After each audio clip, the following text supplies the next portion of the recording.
right. Well, Sam, welcome to the podcast. I guess before we jump right into it, why don't you give us a quick little brief rundown on who you are, what you do, and why you're cool, why you're doing cool shit. I don't know about cool, but I'll take it. I'm a musician mainly. I just put out an album the other day. Was doing a little promo for that. I make my own music in a project called Mute Choir, and then I also produce for other artists and stuff. Production, writing, like various things. That's kind of my name of my game, I guess. Well, why don't we get into the album, just because that checks off like the PR list. Tell us about the album. We know what it's called. Isolator. It came out, I guess, a couple weeks ago now, because this will be released in a couple of weeks. But tell us about it. Tell us like the meaning behind it, what you're excited about, and how it kind of came to life. I mean, unsurprisingly, an album named Isolator was written during the pandemic.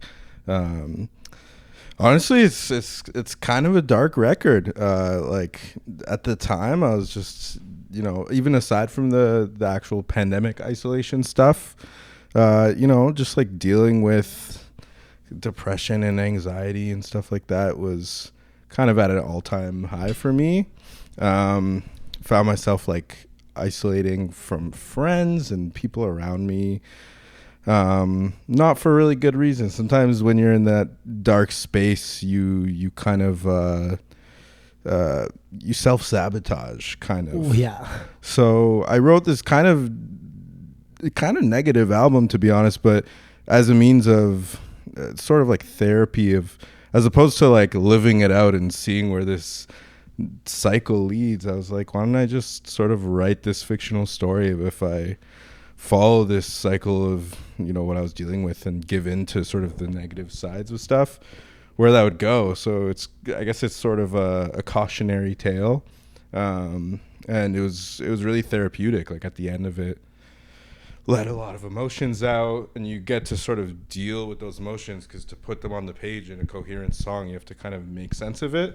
So, it became sort of a therapy album, I guess. It's funny you mentioned that it's kind of like therapy, because who did we have on recently? Was it Robin? It was Robin, yeah. And she said the same thing. She's like, writing music is a lot cheaper than therapy. And it's like a way to express all your feelings all at once in one single like divided spot, where it's like you can really express your emotions, how you're feeling, what you're going through, and nobody else can touch that. You're just, I don't want to say venting, because that's not the word she used, but do you remember the word she used to describe it? No. We're going to say venting anyways. So it's like you can vent to not only yourself, but like you can let it out and let people know how you're feeling. So it's just interesting. Do you think, so you like were talking about how like it was like kind of like this fictional story of what could have played out if you stayed in that state of mind. And then it's kind of like therapy, it changed. Do you prefer writing this type of music kind of more the depressing or like happy? Or like when you're going through happier things. Honestly, like, a lot of it, if you listen to it, you probably wouldn't be like, well, depending on the songs, like not everything sounds depressing. Like there's some like dancey stuff. It's more like me knowing where the lyrics come from is like, for me, it's depressing. But then like somebody else is like, oh, this song is so fun. Well, there's what's Post Malone, Chemical.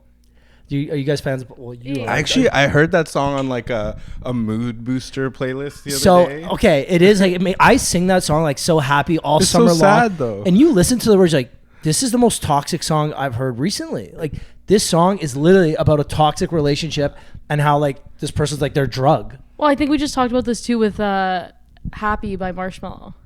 Yeah, I want you to be happier. It's like, yeah, like it's about someone being but it depressed. Sounds like you're having a good time, like you can vibe out to it. I can't, but like it's not actually a happy song. Or I Can't Feel My Face, The Weeknd. Song's literally about doing drugs. It's literally about doing too much cocaine.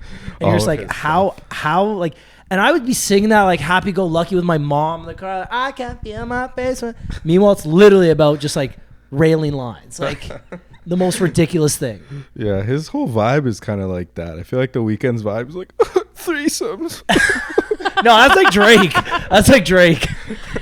Actually, have you guys listened to Drake's new album? I haven't. No. I've heard apparently there's been a lot of bad reviews. I've heard bad reviews, but then I also saw Drake post a story the other day, and it was like comments of people making like bad comments about Take Care, which I would say is one of his best albums now, and like people love that album. Yeah. But it's people saying, oh, he could have done better, his previous album was better, oh, he could have done better, wasn't the Drake I was expecting. And he keeps doing that where, oh, it wasn't the Drake I was expecting.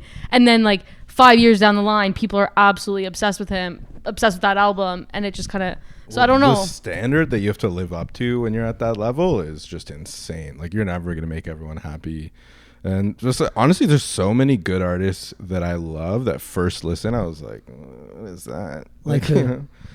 I feel like some of the more challenging listens, I would say, or people with like weird voices, like Jeff Buckley was like that for me. Do you know Jeff Buckley? The Smiths. A lot of like weirder groups, I guess, that were challenging or. Okay, so then like, how do you get into that then? If it's a challenging listen, so it's not someone you first loved. Yeah, like at first it was unfamiliar, you know. So that's why you listen. But I mean, even outside of music, like if something's unfamiliar, you're cautious. Yeah, you know? I guess because it's like that state of unknown, like curiosity almost. Yeah, but like as you repeat it more, maybe you start to get it. It's an acquired taste. Yeah, that's fair. Okay, that's actually really fair because my sister's obsessed with Daisy Jones and the Six. Yeah. Have you seen that? Is that a show? It's like a book that they turned into like a series. I want to say on Prime or Netflix. I don't know, one of those. But it's like based off of like Fleetwood Mac songs. Okay. But they're actual, like the actors are actually singing. And then the music. So it's all about music. Okay. It's like about like kind of that era and music. And she like it's actually good songs for a TV show. Like you got to give them credit for it. And it took me so long, and then eventually I kept listening, and I fell in love. Now, like, I'll listen to it on my own time. Interesting. Sometimes things are ahead of their time too, I guess. Like people, like just I don't know. I think of even like Yeezus when it came out. Everyone was like, "What the hell is this?" But see, I didn't even love that album either. I hated it when it came out. I don't know if I love the whole thing, but. With time, so many artists have like referenced that as an inspiration. Yeah, and a masterpiece or something. Well, what do you hope people say about your music? What do I hope they say about like my when they music? first listen?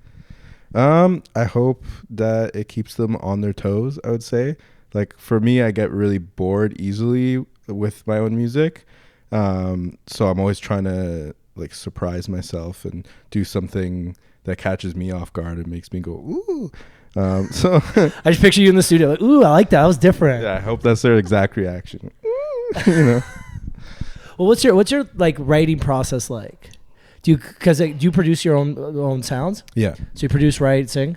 Yeah. Okay, so what's your process? You come up with an idea, kind of think about the vocals and the lyrics, and then build the sound? I think because I get verse. really bored of stuff, the process changes from record to record. I like the idea of per record having kind of a different approach. There's usually different inspiration and such. This record, I mean, it was a concept record. I don't know if are you guys familiar with that term? No. I was just going to say, I didn't want to say it alone. Yeah, no, I'm not I was like, you know what? I'm going to go right in here and say, no, I'm not. It's basically and we've had a lot of musicians on this podcast too. Like, how do we not know this? But anyways, this is good. Okay, it's basically like Pink Floyd does that a lot, but it's like a story. Like you make the album like a linear story, right? And you stick within that. Or in this case, have like a character who has a name and everything. You know? And it's meant to go from like one to, like you're supposed to listen to it in order, right? Mm-hmm. Okay, gotcha. Yeah. So the process with this record was very different than things I've done before because one, I was writing a lot of songs, but I was also throwing stuff away that didn't fit into the story and trying. I'm especially because I write for different artists with so many different styles and stuff like that. It's very hard to just keep it focused on one thing. So it was a lot of writing stuff, throwing it away so that I could keep just this singular linear story going. But then there was like weird stuff, like this was probably overboard and me taking it way too seriously, but like writing like actual storyboards, like as if I was making a movie or something. Well, I feel like that's part of the creative process though.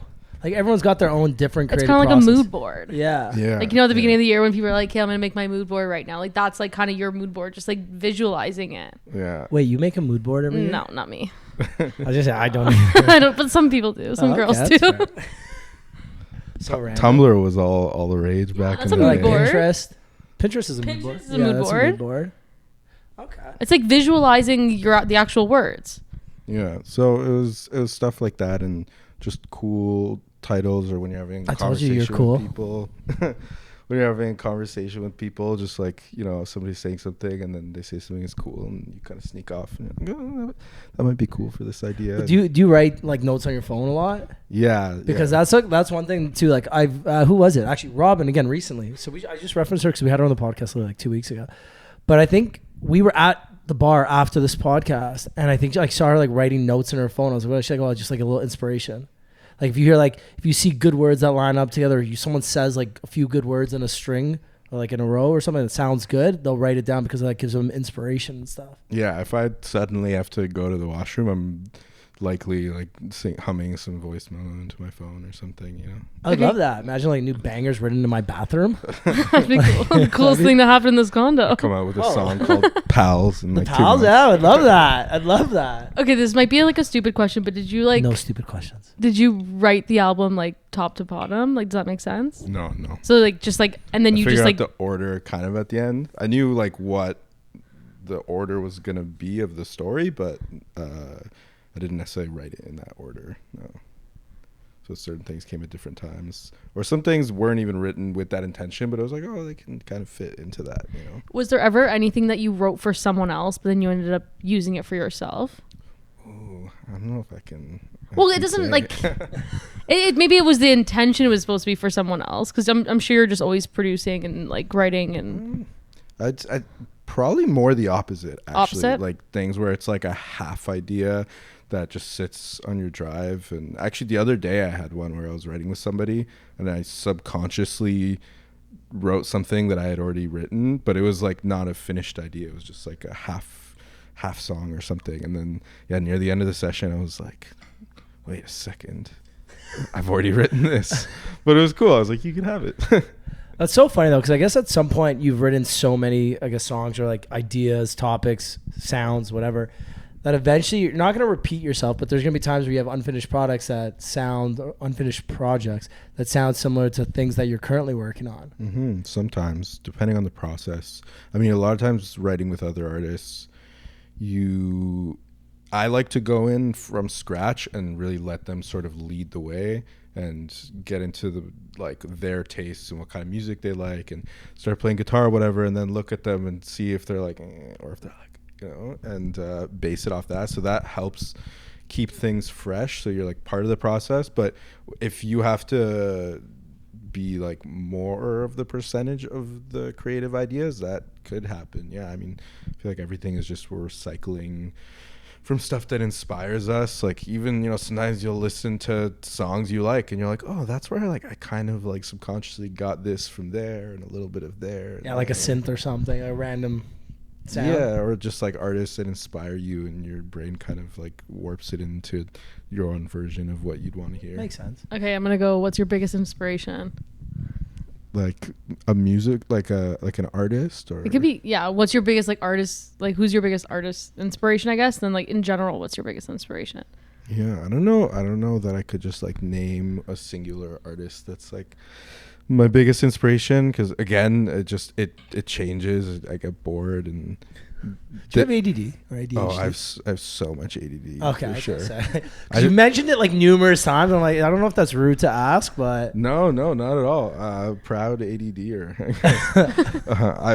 I mean, growing up, I was like, I took Adderall like every day. Like I was like one of those ADD kids, which that was a weird relationship with it, to be honest, because I don't know, I didn't really like that, and at a certain point I think I just started like selling it to university friends who were like needed it for studying. Everybody had. I think anyone who took it for anyone who went to university. Well, no, anyone who took it for actual medical purposes ended up selling it in university. Yeah. It just seems like had like a Adderall guy or girl. I feel like everybody says they have it now though. Like at least I don't know if you all are on TikTok much, but like I see just like maybe this is just what's your algorithm. Your algorithm knows you, man. People that are like, I have ADD, but it'll be something that has it's like a 3-second video. It's actually like the most hard. We were just talking about this on the weekend. Actually, it's the hardest thing to diagnose. Yeah, and they'll diagnose it to males more than females. Why is it the hardest thing to diagnose? Well, just because some people will diagnose it as just like, oh, my kid's just like really hyperactive and like a boy and has energy and blah, blah, blah. Whereas like girls face it in different symptoms. There's like a long list. My cousin was telling me all about it because my cousin got diagnosed at 33. Oh, wow. Yeah. So she was like older, but now she's going back and being like, oh my God, this is the reason why I had this, or this is why it was harder for me to do this. So now she's just using different tools to kind of help her go through it. It does seem pretty overdiagnosed. I mean, I remember my diagnosis, and it was definitely questionable. Like, I mean, I was a rebellious kid. I gave my parents a hard time for sure, and I think the diagnosis was something along the lines of like, he's very argumentative and rebellious, and he doesn't listen. And the doctor's like, he must have ADD. Let's you were give him pills shit. right away. Yeah. You were probably just like a bad kid. Like, yeah. Like, F you, mom, dad. I'm not going to that school. Well, I remember my teacher called my mom in grade 9 being like, oh, I think your daughter has like ADD or ADHD. My mom's like, why? And she goes, oh, well, she asks a lot of questions. And I was just being a shit. Like, I always just needed reassurance that what she was saying. So I'd always ask a lot of questions. My mom's like, hey, give me more, and then like we'll go further. See, I just never went further from there. Mine was the opposite. So my grade 8 English teacher told my mom I had ADD, and then my mom's like, no, my son doesn't. Like, thinking it's like a bad thing if you have ADD, right? Like, you're like one of those kids or something. It's like my mom just didn't understand like kind of like mental health and that stuff. So she literally was like, no, he doesn't. You know, my dad definitely has it. I might have it like a little bit, but I don't think so because I'm pretty like organized now when I want to be. But my dad has definitely got ADD. Yeah. Like my dad we'll be sitting in a conversation like this podcast, and they'll be like, "Oh, cool. So Port Credit, tell me about it." It's like, what? Well, you know, he said he was from Port Credit. I was like, that was 30 minutes ago, Dad. Like, what are we talking about here? Oh, I was just thinking about how he's from Port Credit. You know, I drove there the other day. I kid you not. That's like an actual conversation with my dad. I have so many friends and family members like that make me feel not ADD. Just like the degree, like those people. I'm like, maybe you should be medicated. Like, but I mean, it is questionable sometimes too, because like for me, ever since I stopped taking Adderall, which was pretty young still, I'd never felt like I got off it. I'm like, wow, I really need this. I cannot function anymore. It was just like certain things, and especially for like artists, I think this is especially true. You're just hyper focused on certain things. Like when it comes to music, I'm like the most organized, hardworking person, like hyper focused person ever. But if you bring me into like a math class, like I'm gonna nod off. Like my brain just doesn't work like that, you know. Yeah. And I guess as you get older too, you get to like narrow down on those skills that you actually do want to focus on. Mm-hmm. So you don't have to worry about the math, the English, or whatever other like subjects that we were like forced to do. Like you're right now strictly focusing on your music, so you might not need it. Yeah, and I feel like as you get older, you get like coping skills. Yeah, I was just gonna say, as you get older, I feel like you probably know yourself a little bit more too, to know that, hey, you know what, I've got a time limit on this. Let me like stay focused on this because I've only got 2 hours to do this. Whereas when you're a kid, you're like, okay, well, cool. If I don't do it today, I'll do it tomorrow. No big deal. Like It's only math. It's only homework. I'll do it tomorrow. Like who cares, kind of thing, right? Yeah, there's a lot more at stake as you grow up for sure. How'd you get into music though? I don't know. I've been doing it since I was 13. Yeah. How old are you now, by the way? I'm 29. 29. When I think I moved to the city when I was 17 with some buds. I was originally going to go to school at Fanshawe for music production. Yeah, heck yeah, Western. We both went to Western. Oh yeah? Yeah, we're both London. Well, I guess not Londoners, but yeah. I never ended up going. Oh, I had some friends that went there, so I always went down to party with the Western kids. You know what's up. Yeah. I was there when the riots happened. No, when they started burning shit? Yeah, I wasn't at Fanshawe, so it wasn't like the worst part of it, but downtown London was crazy. Oh, yeah. Cop car at every corner. Well, I remember seeing videos. I had a friend that went to Fanshawe, and he's like sending me videos. It was like a mattress on top of a car on fire, and I'm like, I don't remember this. You don't remember this? It would have been your first year, my fourth year. Around that time. Where was it? Fanshawe. My ex went to Fanshawe. I'm pretty sure it was right on St. Patty's Day, if I remember correctly. I can't remember the exact day. I remember because someone sent me a BBM, a picture in the BBM, and I remember opening it. I'm like, that's a mattress on a car. No, that was the year before me. We all heard about it. That's why all like the rules got stricter when I was just there. Like, why? First off, why is there a mattress on the car? Like that's It's not move-in day. It's not move-out day either. So why is the mattress on the car? And secondly, why is it on fire? Like, this car could literally blow up. Who sacrificed their mattress? Yeah, like, for who's that? sleeping on the floor tonight for this? Like, I just see them like really, the next day sleeping on just a box spring. Like, yeah, like, just terrible. Okay, so sorry, I cut you off there. Music, 13, 17, moved to Toronto with a couple buds. Gonna go to fan show. I decided not to. Yeah, I didn't go. I even had like put a down payment on a house there and everything. But I went and I was like, I want to be in a band. Like, as much as I want to do production and all that stuff, I don't really see me like making it big time in London. So I ended up not going, which my parents were not stoked about. I was literally just gonna ask that. Yeah, I mean, the old school, you're like, you go to school and you get an education, you get a job, and I was like, yeah, but I'm going to music. It doesn't really work like that, you know. And I'm glad I didn't, because I've learned all the production stuff via YouTube for free. So yeah, the school of hard knocks too, right? But yeah, me and a YouTube. buddy at the time, we moved to Toronto. We're like, let's just do it. We're gonna be famous. We're gonna make it big time. Like, so we moved to Toronto, got a place just right beside the Cameron House on Queen Spadina, and we just right up the street, begun a lifestyle of debauchery. And at that time, I guess by that time, like I'd moved back, and then moved again with this buddy. So I would have been like 19 going on 20 by that point. And we actually ran into an A&R from Warner, just walking to the park. And my buddy recognized him and started talking to him, and he somehow convinced him to come to our apartment and see us play. And we... Wait, so that's how it started? So this was actually... I feel like that's like a movie. Like, This is like I could make a movie walk out down of the street, this. like, oh yeah, and then we invited him to our house, and like, yeah, he loved us, and we just played instruments in our grungy basement or something. Oh no! So he came, but we played horribly. It was terrible, and he was kind of like, "What the fuck was that?" He's like, "You have 2 weeks to get a band together and wow me." So when we called up all our buds, we're like, "Hey guys, like." So this is a comedy movie. Yeah. So that happened, and eventually, you know, we went the rounds. We played to him, and then we played to the president and a producer and stuff. And that band was called Modern Space, and we got signed to Warner quite young. And quite a weird way of like meeting everyone and coming on, because we didn't have a fan base, we didn't have anything. So my intro into the music industry was definitely through that. An A&R named Ron, who's a great guy, and even in production threw me some of my first sessions I ever did.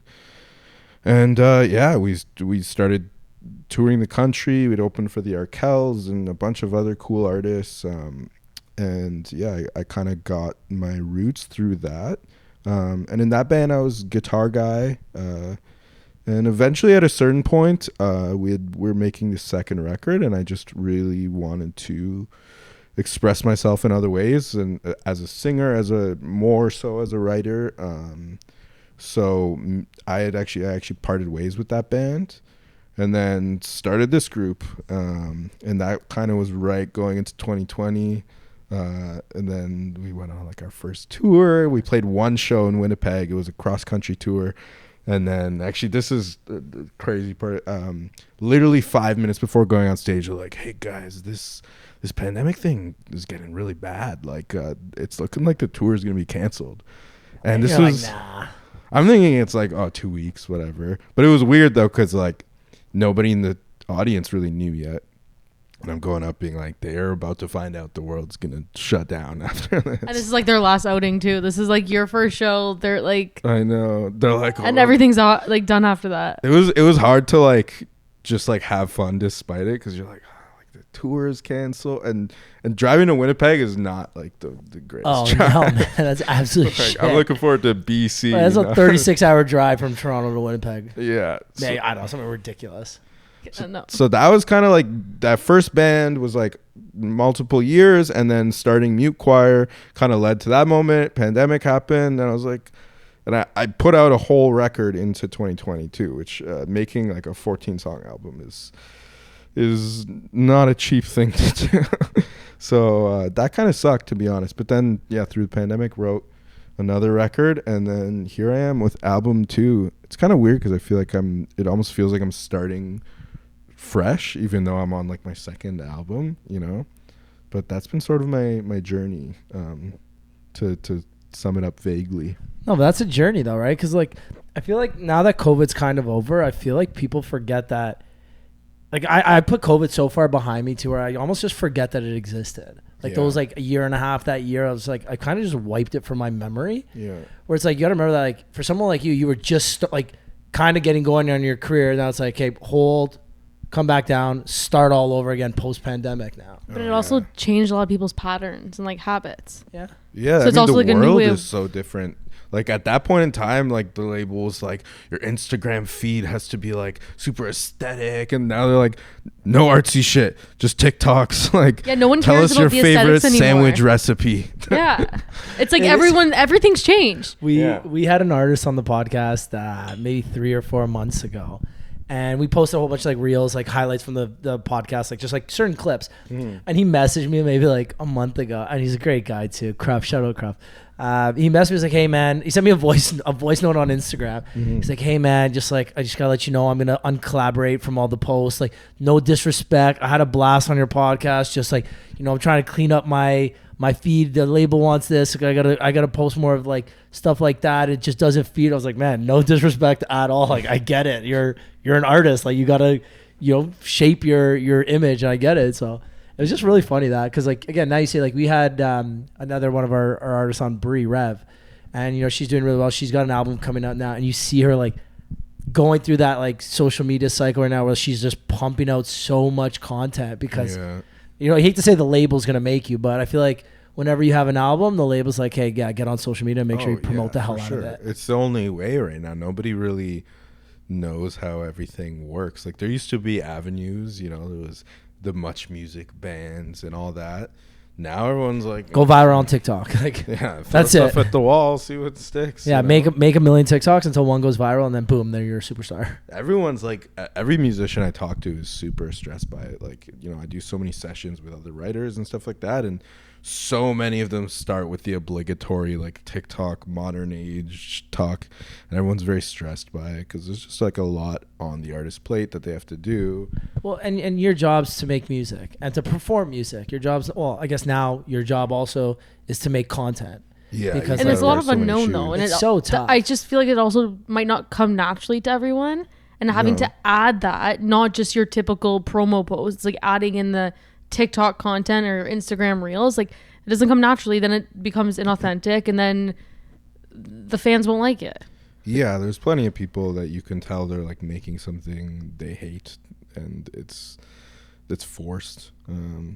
I'm not honestly the best with it. Like I'm no social media guru at all, but I'm also like kind of chill about it. I'm not overly concerned with that aspect, because my career has many facets as well, which makes it a little bit harder as well. Like, you know, I express myself artistically through this band, but then also like 90% of my week is like sessions with for artists other people, writing and stuff. And that's interesting. But I don't know. I for me, I just like go with the flow. I like in my life, 90% of like good things that have happened to me, like running into this guy from Warner, were never things that are according to the plan. They're just it's just like chance. Yeah, and opportunities show themselves to you, and you either take advantage of them or not. So, do you believe in karma? Sorry, Danny. Ooh, I don't know. I don't know about karma. I believe in the law of attraction. Just karma seems like there's a negative connotation as well. Yeah, with like bad karma. Yeah, I don't know if I like this like idea of like that kind of destiny, but I mean, I guess the law of attraction in a way is very similar to that. But I believe that like if you're putting out positive energy, like it'll come back to you. And I don't even necessarily think about that in like what would be seen as like a hippy dippy way, but like just like you have the hippie vibes though. Like, oh yeah, like the hair, like very hippie vibes. People definitely assume like I think a certain way because of the look, but I feel like I'm a pretty logically rooted person. I used to be a lot more like spiritual and like Zen vibes, and then I stopped going to yoga and it all went down. If you went to university, what would you have studied? What were you supposed to study? Other than obviously music, I was really into psychology. Like you know what's so weird? I was gonna guess that. Yeah, it's I feel like a lot that's like not that uncommon, but it is really fascinating how like humans work, right? Yeah, I mean a lot of my songs are about psychological type things too, but I find that super, super interesting. And just like helping people. I feel like I've always been the mediator in my friend group, and I'm like the friend therapist sometimes, especially being, like I said, like kind of always very logical about stuff. People get like heated, and I'm the one that's like, okay, let's just take a step back, like, and think about this, like, you know. Yeah, psychology. What were you gonna ask before when I cut you off? Okay, you can't remember? Wait, what did you guys go to school for? You both went to Western? Yeah, I'm a little bit older than she is. I did the MIT program there, Media Information Technoculture. Yeah, I hated it. Yeah, like hated it, But, despised it. I still don't get that program. If there's one thing people get from I love Western, and I think going to Western and spending 4 years there in London was some of the best years of my life, and I learned so much. I grew up as a man. Mm-hmm. But I really think that if you don't like your program in year one, switch out. And back then I didn't. Right now I don't care what other people think about me. I'm very like confident in myself and who I am and what I'm about. Back then I didn't realize I wasn't, because after first year half the class gets kicked out of MIT, and my marks were good enough to keep me in, and I didn't want people to think I got kicked out, so I stayed in year two. And everyone's like, oh, it gets better in year two, it gets better. And I despised it. I just didn't enjoy anything about it. I thought like media, information, technoculture, it's like a marketing program. No, it's absolutely not. It's all about Marxism. And I still couldn't tell you a single thing about Karl Marx. And he's like the main dude of our whole program. And I couldn't even tell you what he looked like, what year he was born, what Marx. I couldn't tell you nothing about him. How does that bleed into Marxism? No idea, but he was the dude. Like Marx, every course we had talked about him. Karl Marx. I couldn't tell you a single thing. I don't even know if he's like a philosopher, a business person. I couldn't even tell you anything about this. Wait, doesn't this all revolve around technology? No, it doesn't. My roommate was in MIT, and I don't know what she Literally, did. I couldn't tell you a single thing I learned in that 4 years. I learned more in 1 year at George Brown, post-grad, in sport and event marketing than I learned in 4 years at Western. Okay, and the funny thing is... That was marketing, you said? Sport and event marketing at George Brown. Yeah. Oh, that... I can say George Brown, that was amazing. That was... I wish I knew this ahead of time.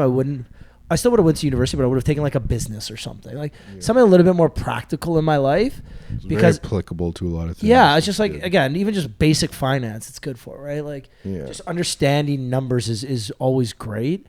But yeah, no, I absolutely hated the MIT program, and I tell anybody that will listen how much I hated it and to not take it. Yeah.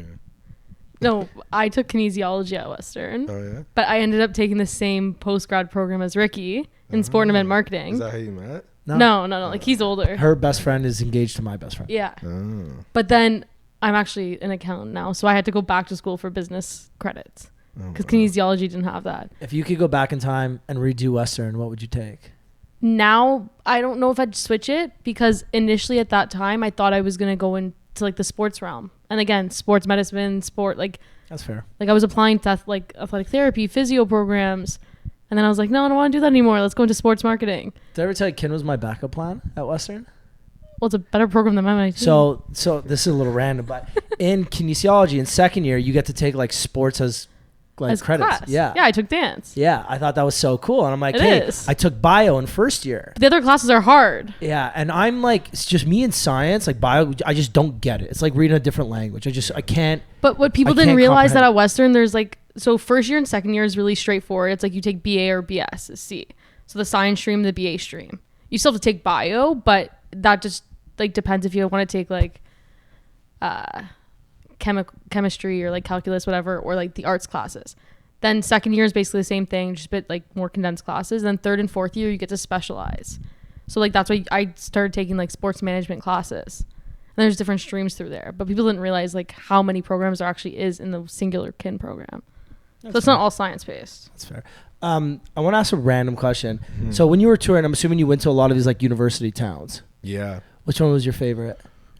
Honestly, they kind of all blur together. Really? What a shitty answer. No, well, we did a lot of froshes actually for a bit. Yeah, that's what I like. Because like the Arkells, especially if you're opening for the Arkells, I feel like you would have played. It was always with them. Yeah. For a while, they just always brought us on board with them, and there was a lot of froshes. I think I remember like Laurier especially being like really awesome, because if I'm remembering that Laurier is the place I'm thinking of, we played with Sunreal, the Arkells, I'm forgetting some of the other people, but it was just a crazy vibe, and it was huge. Like it was in one of their gymnasiums, and it just felt like what I would imagine playing a stadium would almost feel like. Maybe not to that level, but it was just crazy amounts of people. And everyone's just wanting to party after. Everyone's telling you about cool frat houses or whatever, having a party after. And we were pretty young too, and like, especially with the major label life, you had a little bit less worries on tour than you would now. Like me, like running the show and keeping track of everything. So I think Laurier was pretty crazy. Queens, I remember being nuts too. It was like an outdoor show. But yeah, there are many drunken nights for all of those. So that's why I'm blurred together. I'm gonna bring this now because we just talked about stadiums. What's your dream venue to play at now as an artist? You know what's so funny? I knew you were gonna ask this because I heard the stadium, then I was like, I was let me literally ask him just right gonna now. say, Danny, do you want to ask the question? Well, Does it's anyone okay. not You've been say asking it a Wembley? lot lately. Pardon? Does anyone not say Wembley? Or you know what? Have Literally, you, like, nobody says Wembley. Yeah, one person did. We got Really? like once or Yeah, twice. New Hope or have you Club, seen did the they? U2 thing that they did recently? The Sphere? Yeah, Oh. that looks crazy. I'm literally like, I hope that's everybody's answer moving So forward. I'm going to Vegas in November, but there's no U2 concerts. Like the one weekend that there isn't. Wait, is what they're doing like a residency? Yeah, it's a residency. They're Yeah. here till the end of the year. So the one weekend I'm there, it's not there. So they're doing like a Planet Earth. It still looks really cool. I'm though. going, but Yeah, it's gonna be like the Science Center on crack. No. Like I used to cry having to go watch that in university. So like Dude, I the texted my Science Center friends was and I'm like, "Are we awesome. still Don't going?" even They're like, talk "Yeah, shit. we have to." I'm like, "Okay, fine." It's gonna be cool. I did the Science Center Planet Earth IMAX things when I was a kid. Yeah, Those were awesome. I feel like Yeah, everyone did. Like if you Yeah, lived but in this Toronto, is- like you had This to. is next level. So this is like it looks crazy. It's like, but it's crazy because I looked at tickets. In the center, they're going for like $280. I'm not paying $280 to go watch a documentary about the planet. Like, So come But on. for you too. So they If say you two, I'll pay. no, but they say the best seats are actually the 300 and the 400 level. No, it doesn't matter the levels. If you're in the center, even at the top, it's more expensive than at the sides a bit. Oh yeah, that makes But sense. at the sides, you can pay $40 Yeah, but you can't like it's just a full.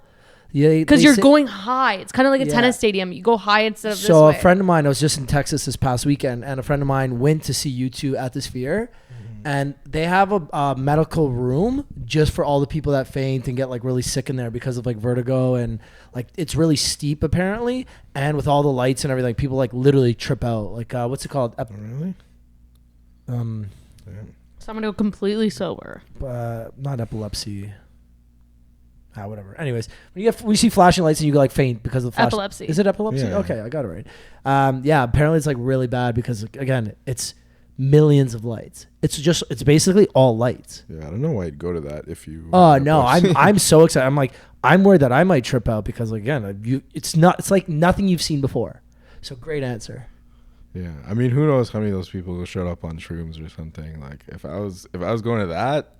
I feel like that that'd be seems like wild. a though. great way to I feel like experience I'm a it. little too much though. I'd be like, hey, I just don't even know how to feel because I've been watching my Yeah, I TikTok. wonder if you feel claustrophobic in there a bit. So there's one video with all the lights and it looks like the roof is coming down on you Yeah, with all the colorful lights because like of the way that'd it's be shaped. awesome. But yeah, like I'm looking at this, I'm like, holy crap. I feel like you get like a natural high just by like looking at the lights. Yeah, I feel like you'd have to go sober 100%. at least for the first time. Well, I think I'm like gonna say let's go to like the 7:30 Planet Earth show. Like I'm not going at 9 p.m. in Oh, Vegas. because I was actually gonna come to Vegas with you guys. Like, come. Well, no, not if you two's not playing. I shouldn't have told you. I should have lied. I would obviously look at it. Yeah, because I need to go. Because U2, I love going to concerts. I'm a big concert guy. Yeah. U2's one of my few artists that I still haven't seen that I need to see. So what's your favorite concert you've been to? Ever? Taylor Swift. Oh yeah. I was not a Taylor Swift fan. Yeah. And I was in Windsor for a pickleball tournament, and Taylor Swift was playing in Detroit the next night. So I saw this. I was like, cool. Like my mom was coming with me. I was like, Mom, you want to go to? She's like, oh my god, yeah. And then you start talking about it. The algorithm picks up on it. So I'm starting to see all these like TikToks. I'm like, this looks really cool. I've never had a problem getting tickets. Like in Toronto, I can get tickets to almost any concert. I go to a lot of concerts, so I've made my friends and whatever. So I'm trying to get tickets to Taylor Swift in Detroit, and it's like sold out. Tickets are $1,000 for the nosebleeds. I was like, what the hell? Like that's. Who the fuck Was this the recent? This is the like Eras 3 tour months ago. thing? Yeah, 3 months ago. yeah. It was in June. I went. You dished up for that. No, so I ended up getting really lucky. I was just posting on it, manifesting good karma, the law of attraction. And I was posting like, hey, does anybody have tickets? Blah, blah. Some one girl messages me. And actually, Mark Russell from Live Nation, I messaged him as a buddy. And he's like, hey, let me see what I can do for you. And then some girl messaged me. She's like, Ricky, I got a pre-sale code. Do you want them? I can get floor seats for 500 American each. Row 5. I was like, yeah, buy them. Like on StubHub, they were going for like $4,000 these seats. So I bought them. And then Mark Russell ends up messaging me like 2 days later. He's like, Ricky, I got you 2 seats. So I literally posted like close friends on Instagram. I'm like, hey, who's the biggest Taylor Swift fan? If you are the biggest Taylor Swift fan, like message me. So one of her friends actually like DM me. He's like, I'm actually the biggest Taylor Swift fan. Like, please, I've seen her 20 times. I need to go. Like, whatever it is. Like, 20 times. She's literally seen her 21 times or something. Said 17. 17? Something ridiculous. So I ended up like paying it forward to that girl. But that Taylor Swift. Did you Swift, know this person? She was a friend of a friend. She was like actually. You went together or no? No. I ended up going. I took my mom. My mom really wanted to go. I was gonna say I'd be kind of like scared to take the biggest Taylor Swift fan. Yeah, pretty wild. But no, Taylor Swift concert was just like stupid good. Like there's literally nothing wrong with it. It looks amazing. You try and my favorite concert prior to that was Adele. And like again, I wasn't a big Adele fan at the time. It just she's literally got the voice of an angel. That's what I picture like when you go to heaven or something. Like that's what I picture like it sounds like.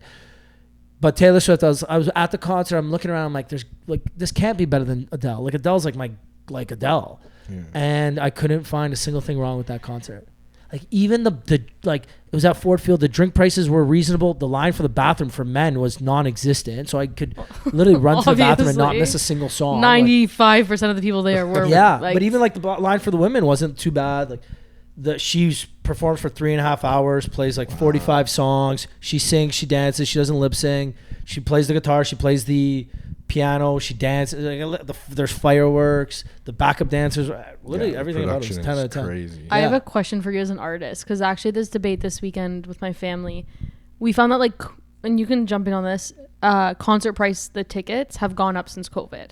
Exponentially gone up. And I don't know what the point in time was like. Eras tour, like Taylor Swift, like he was saying, tickets are insanely expensive, the demand's so high, and like she's selling out stadiums. It's not like even like Scotiabank Arena. But then the one to Drake, $1,000 for section 307 in row 22. That's like the highest row possible, and $1,000. The Taylor Swift stuff was like that too, no? So again, we're talking resale now, though. Okay, but resale, but even then, it's hard enough to get tickets. I was trying to get my sister tickets to go see Zach Bryan.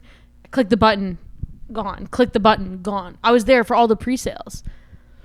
Yeah. There's certain ones, most but it's people, like... It's like, unless you're there right when it comes out. But even then, you have to be there half an hour before, because then there's a queue and this and that. And it's just kind of hard to avoid. And then I heard resale. Drake, okay, his show was great. Second night of the show, he brought out much better artist. But... you're paying $1,000 and he's basically like talking through half of it and using his background vocals. I heard a lot of people say, yeah, it was a great show, but just because they're diehard Drake fans and they're going to say anything he does is good. But if you actually looked at it from a performance perspective, it wasn't as good as he's done in the past. Those kind of shows bore me a bit. I mean, it depends like what your vibe is and how crazy you go on stage, but especially if you're a big artist that can afford a production and then you don't do a production at all, like I find that he had a production. No, he had a production. The people are just saying he wasn't vocally singing as much as he could.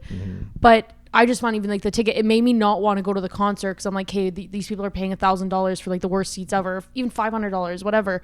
Whereas like before his old shows, it was like the most, like the best tickets were $1,000. You're paying $500 if you like get them really, really late in time.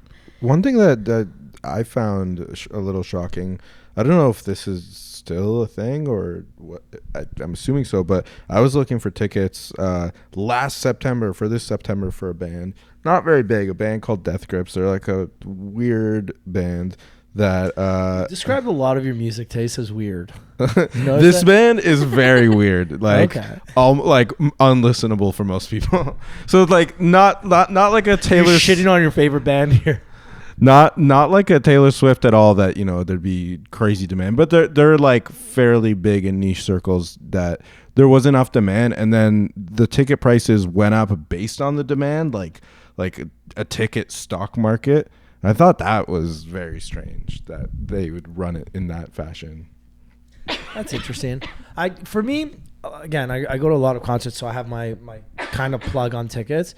But one thing that I think a lot of people don't know about is if you don't get tickets when they first come out on like Ticketmaster or whatever, wait till the last minute to buy them. Okay, I was going to say this because I knew you were going to say that, because Noah Khan, I went to Morgan Wallen. Oh, damn. Which was great. got free tickets, went with a friend, had a great time, but there was a lot of people like scalping tickets or just even tickets online that you could buy last minute for reasonable prices. You had tickets to Noah Khan on the Sunday. I was like, last minute, you know what? I want to go. You know what? I'll just go and scalp a ticket. Get there, not a single scalper, and everything online was like 500 plus. Yeah, and at Budweiser stage. That one was weird. Morgan Wallen's like huge. And Morgan Wallen, right there was now, tons, too. but it's because there were so many people trying to buy them to just resell them. Whereas like Noah Khan, it was real fans buying Are you them. guys big country music fans? No. No. Okay. But we go to the concerts. Yeah, for the right artist, we can do it. I want to ask you, what's your favorite concert? I think it was the second year of Way Home I went to. Got some tickets, VIP tickets, because I'm not dealing with festival porta potties. That's fair. So gross. Yeah. I think it was two bands, like LCD Sound System, the first night headline, and I'd never heard of them, and they were crazy, and we were all fucked up and out of our minds, and it was just insane. It was really inspirational too, because they're like kind of like they do like old school electronic dance kind of stuff, but from like a band perspective, and I found that really inspiring. Almost like an MGMT or whatever. Very much in that realm. And then the next night, Arcade Fire played, and they were headlining, and they had like 20 people on stage, and there was fireworks, and we were even more fucked up, and it was really mind blowing to see that level of a production and people on stage all doing so much, and it was sick. Would you rather someone go on stage with all the production, or just like going on stage and like just singing? Or I guess it's dependent on like the band. Production. I like to see a band like playing, but I love the theatrics of all that stuff. It's just entertaining. Or see that's. Usually I would say the same thing, but then I remember Justin Bieber, and I love Justin Bieber concert. I love Justin Bieber's music. Yeah, like I think the kid, or I guess he's a man now, he's just like super talented. Like he can sing, he can dance, he can play every instrument. He's phenomenal.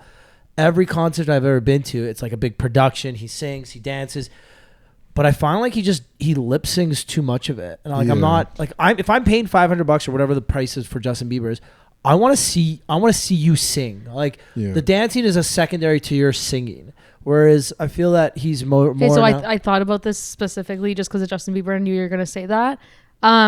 Could it be because like his production wasn't enough for what he wasn't doing?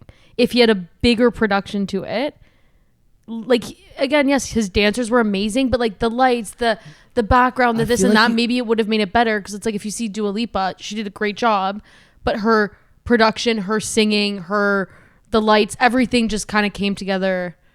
I feel like like the singing is the most important thing. Like you have to sing. I think there needs to be an in-between point. Like I've also seen some shows where are very high production value. I saw NF recently. Who? Sorry? NF. Oh yeah, I saw. I didn't. I don't know. He was awesome, but. I saw the tickets. I saw he was at Scotiabank Arena. Yeah. So I get pre-sale tickets citing concerts. So anytime a concert comes out, I get an email saying, "Hey, you have like 24 hours to buy these tickets." And I've never heard of NF. Yeah. Like literally up until this, I'd never heard. And for there to be an artist at Scotiabank Arena that I've never heard of is odd. It's just like, how are you this famous that you can sell 20,000 tickets and I've never heard of you? And I like music. I'm into music. Yeah.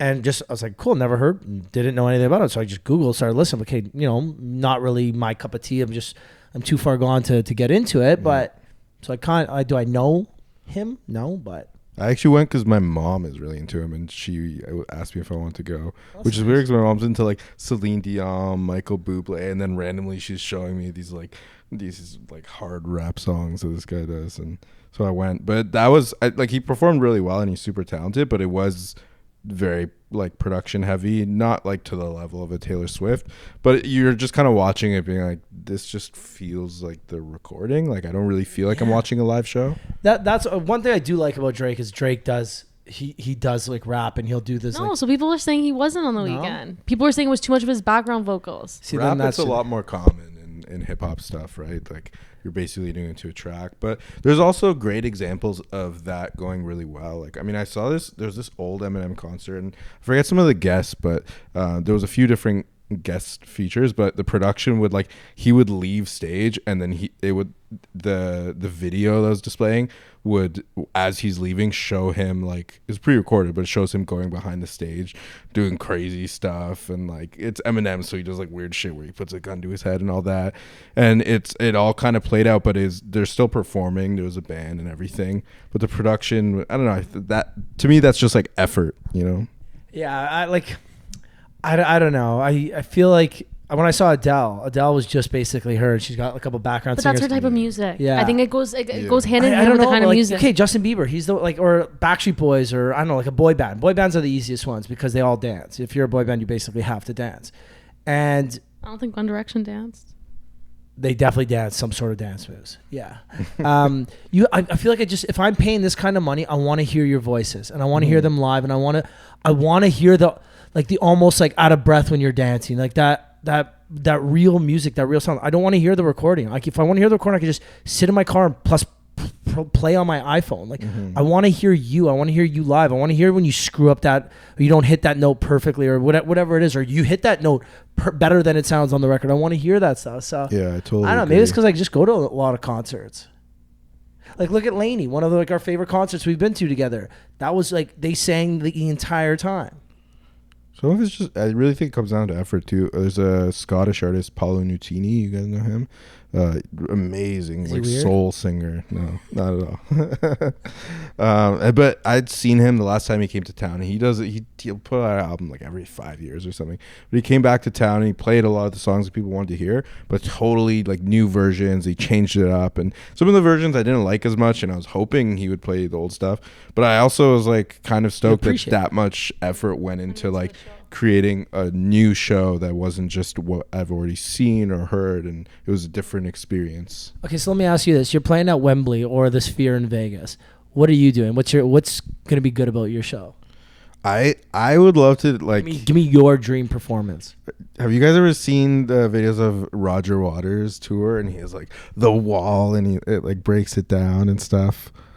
Or No. I like that kind of stuff. Pink Floyd did something like that back in the day too, where when they released The Wall, as they were playing the concert, they had this huge team start like building a literal physical wall between them and the audience. But I think something like where it's interactive, ideally with the audience too, but something where the production and the playing is interactive and telling like a cool story or taking you through a cool journey. Okay. You know, you remind me. You know who I think did a really good job of kind of using the crowd and getting them involved? Coldplay, the Color of Lights tour, whatever that tour is called, where every single person gets a bracelet and the bracelet lights up differently according to like songs that they're doing and whatever. Those are expensive. I went to when they did Milo Xyloto, and had the bracelets, and it was so cool. Who's your dream artist to collab with? I was gonna ask that. I know you've been asking it a lot lately, so I'll take it. Coldplay would be up there, honestly. I actually very nearly hung out with Chris Martin one time. I was my management was recording at Revolution with Alessia, who's also on the management company, and they're like, come say hi to Alessia and meet her and everything. And I did, and they were doing it, I think, for like a Christmas session. So we went and hung out a bit, and he was like, you should come back on Saturday. I'm like, oh, like I don't have the studio booked. I got this and this to do, whatever, I can't. And then the day later on Sunday, my manager calls me and he's like, bro, Chris Martin came in the studio to write with Alessia. That's why he told you to come in. I was like, damn. I loved Coldplay growing up. Oh, how do you not do. like Coldplay? They're so good. Coldplay's like a U2. You know what I mean? Like it's the U2 of our generation. Okay. What kind of music did you listen to growing up versus now? Like has that changed, or is it like pretty similar? Good question. I think it varies with like phases, but depending on the age, I remember first getting into music. There was a lot of pop punk stuff. I loved Sum 41. They were awesome. Blank was awesome. Limp Bizkit. I only literally heard Limp Bizkit for the first time like this year. Really? Yeah, which I heard break stuff. I was like, this is dope. I don't get why people rip on this. Not Napster. Oh, LimeWire. No, it was a band. It's like Sum 41, Blink 182, Offspring. Remember Offspring? The guy's voice kind of pisses me off. I know them, but I can't get into his Not voice. weird enough. No, I think pop punk, I think, got me into music. I was really into those bands. Billy Talent was big too. Billy Talent. Yeah. Heavy stuff. I don't know. I listen to a lot of pop music too. I love a good pop song. Like, so even though I make like experimental-ish music now, when I was younger, like in high school, I made all these like Ed Sheeran sounding songs. I wrote my high school sweetheart at the time like a full album that was sappy. Do you have it still? I don't have it. She has it. How do we get this? Oh my This God. would be so funny. I Like hope you like she's make not it like. watching this. I hope like one day you make it like super big and famous, and like she shows up to one of your shows with like that album or like that. It's probably a CD, right? It's so sappy though. It's so bad. We had like broken up, and I was just. Oh, it's a breakup. Okay, wait, have you Were ever- you trying to get back together with her with this album? With this? I don't know. No, not this one. Oh. Now, but the one you wrote. her. Oh yeah. Was it like Yeah. "I love you, take me back" sappy? It was actually not very nice to her. I feel like it was like spiteful, but like also you can't help. I was gonna ask how did that work, but I feel like we kind of. Well, we Okay, did get back since together. then, We have did. you- Oh, so it did work, I guess. Since then, have you ever written a girl a song or made her an album? Not an album, but songs. It was honestly I was such a hopeless romantic. I was going to Montreal with my brother who grew up there, and she really liked, I think it was Jolly Ranchers. I don't know. There was like, I got a box of all her favorite candies and then put the album in it. And I'm pretty sure the cover was like a picture of us too. It was so bad. It's so bad. It hurts me to say It's it. literally a movie. And I left it at her doorstep. No, this on is- the day like a before Hallmark Christmas. movie. Yeah, this is a Hallmark like comedy. You know, Yeah. like Valentine's Day or something. Like this is one of those kind of movies. Yeah, it was. It Honestly, tell the story of this. yeah, I think telling a story, I just puked in my mouth a little bit, but it was cute at the time, I Thank guess. God I'm not a musician because I would write way too many girl songs. Oh, yeah. Oh my God, I would actually, no. Imagine if I was, especially if I was a No. good singer. Oh my God, I'd be at like I'd be like Horseshoe Tavern every other week singing a girl song. A specific girl song, a different. I'd be like, come see me perform this week. I wrote you a song. Holy fuck, I'd be so bad. This is a good marketing strategy. I'll give I'll take you that. take this for free.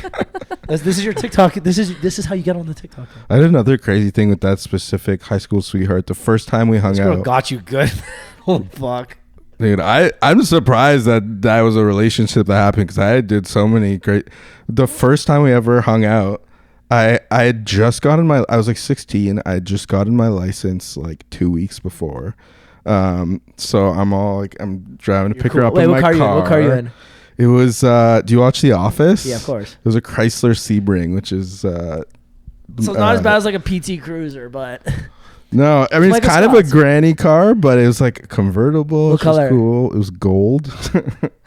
And like- so I pick her up in this car like 2 weeks into having a license, and I couldn't even think of what to do. Anyways, I brought her back The to my park? house to Oh. hang out, and we had like a slanted driveway like this.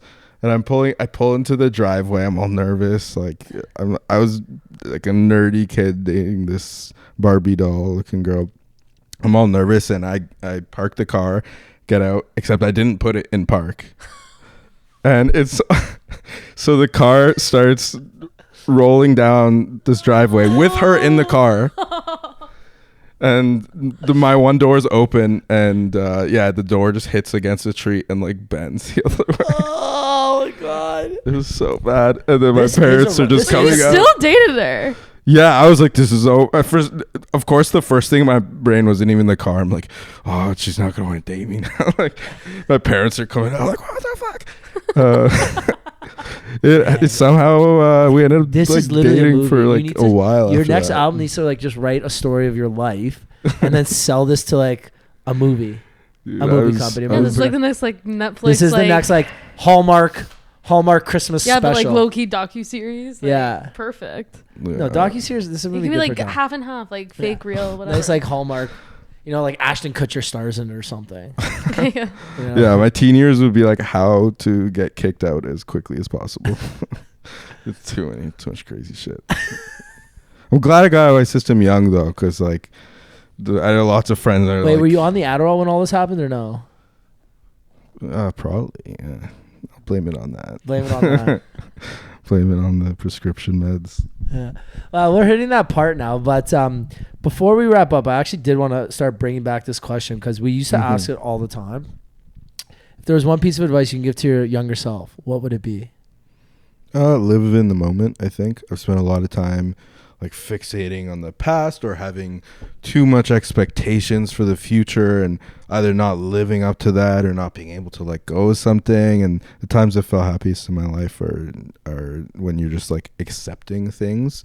And I think that's the most positive way to live life is kind of just in the moment, accepting things for what they are and moving forward. God, I love it. Anything else? I think that's it. No, thanks for coming on. This was the best. If people want to find out more about you, your music, everything you're doing, where can they go? How can they find you? Mute Choir Music on pretty much all handles or mutechoir.com, which leads out to everything. Perfect. Yeah. Appreciate you coming on. Any shows coming up or anything? Yeah, we're actually going to Waterloo tomorrow. We're playing a show with Featurette. And then Montreal on Saturday. And we got a few days off. And we're doing St. Catharines, Hamilton.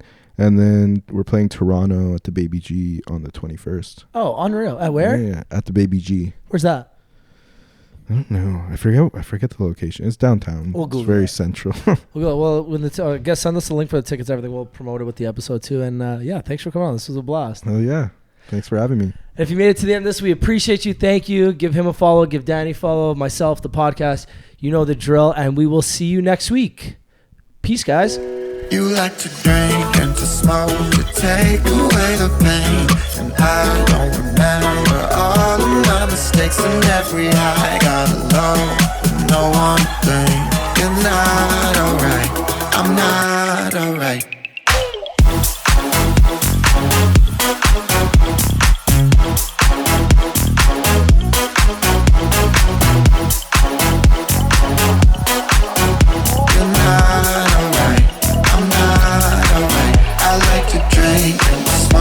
Take away the pain, and you don't remember all of your mistakes. And when our hearts are broken, they're out of place.